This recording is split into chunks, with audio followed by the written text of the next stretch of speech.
Hi my dear friends, hope you're doing well.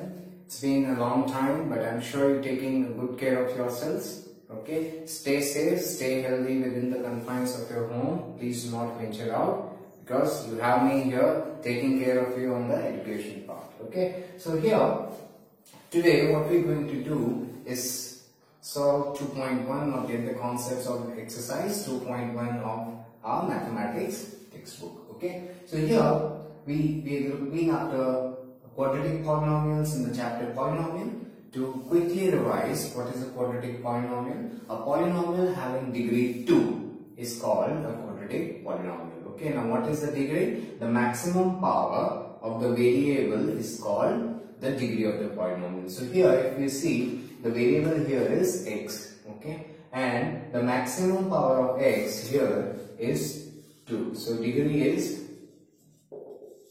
2. So hence quadratic polynomial. Okay, here a is the coefficient of x square, b is the coefficient of x, and c is a constant. Okay, so our objective today is to get concepts of exercise 2.1.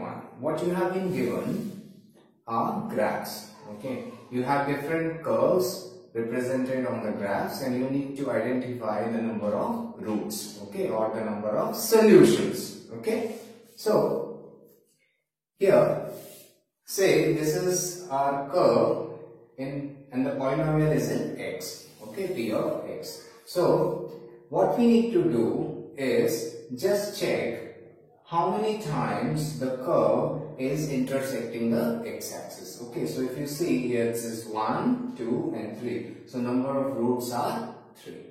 Okay, similarly, if you have a polynomial in y, okay, say this is a curve represented for polynomial in y, then we need to see how many times this curve intersects the y-axis. So here if you see, this curve intersects y-axis at one point, so number of roots is 1.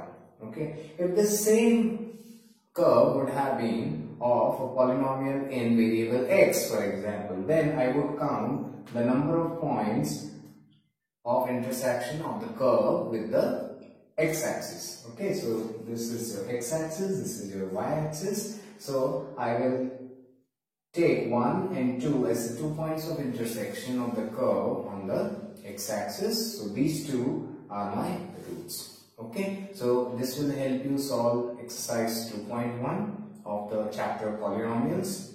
I hope you have very easily understood this. If not, please get back to me and write in the comment section. I will look forward to your learning and doubts if any. Please do take care of yourselves. Keep smiling and happy learning.